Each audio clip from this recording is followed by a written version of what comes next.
કહું છું ધમુ હભળો છો?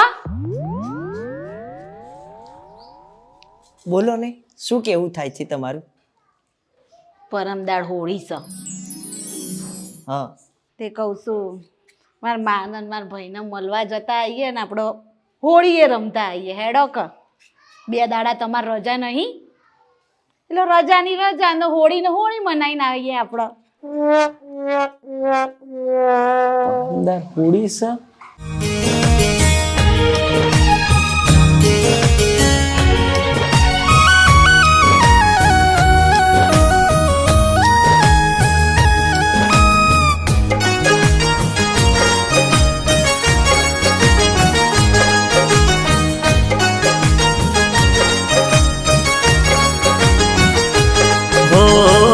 તું જ મારી પ્રીત છે, તું જ મારું ગીત છે. હો તું જ મારી પ્રીત છે, તું જ મારું ગીત છે.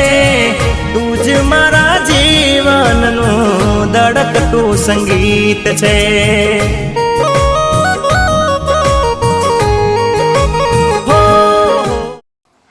મારા કોતી વર્ષમાં એક જ વાર ભાભીને ટચ કરવાનો મોકો મળશે હોળીના બોને, અને આ જવાની વાતો કરે છે.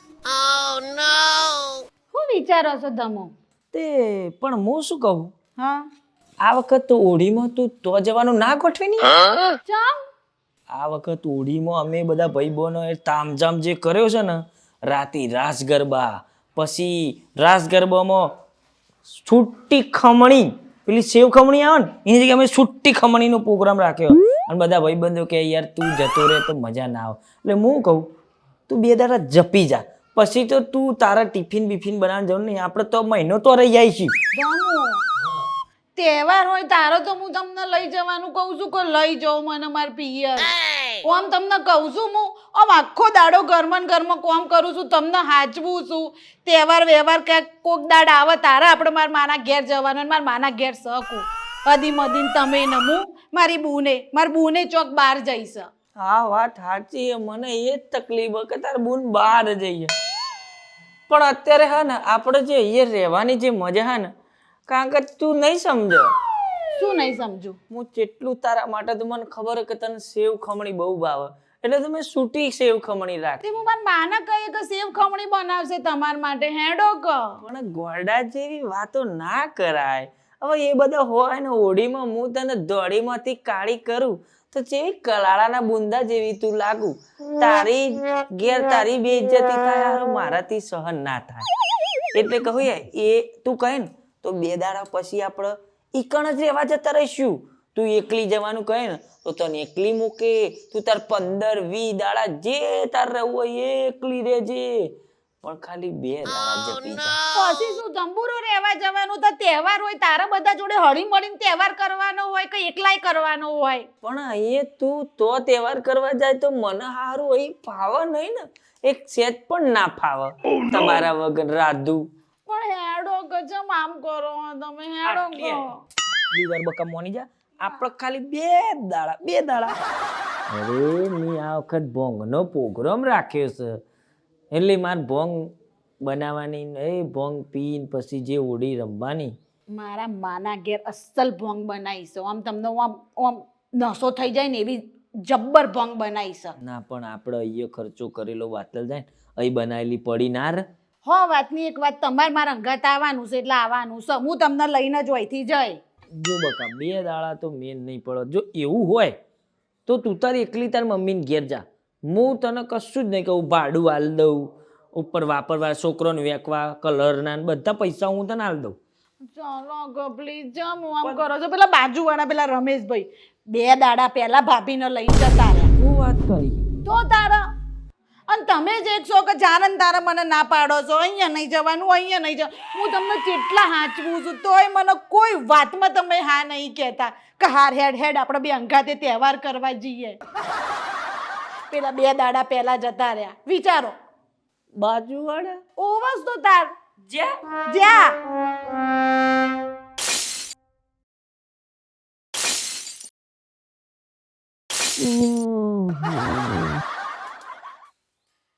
કહું છું ખેડો મારી માના ઘેર. તો મારી બૂન ને બધાય આપણે ભેગો થઈને રમીએ અસલ. હારતાની કોમ કર હેડ. હા આ વખત જે થવું એ થાય. હું તાર હંગાતા આયે તાણ બીજું તો હું. હાચે આ રીતે માને કહી દઉં હું આવવાની છું એમ. હવ કહી દે અમે તો તાણ. હા મમ્મી હા આવા ધમુ તારા ઘેર આવા તૈયાર થઈ ગયો હો. ઓવ હાર અમે આવીએ છીએ હો. રોધવાનું ઓવો શીરો બનાવજે ને દાળ ભાત બનાવજે. એનો શીરો બહુ ભાવે છે. હાર હાર હાર હ મેલો મમ્મી કહી દીધું મેં. હા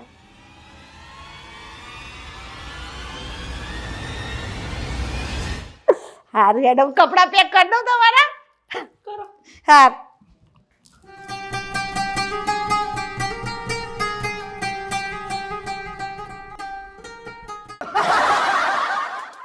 જોયું જેવું નસીબ છે.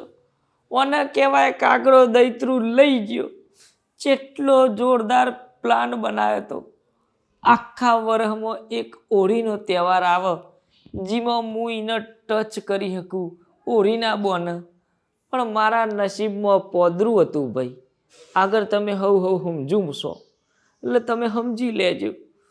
હવે જવું પડશે કારણ કે હું તો ઓયનોય ના રહું કે તોનોય ના રહું. એના કરતાં તો જઈને આ રોમ ઢોલ જોડી થોડી હોળી રમીશું અને ઢોલે વગાડીશું.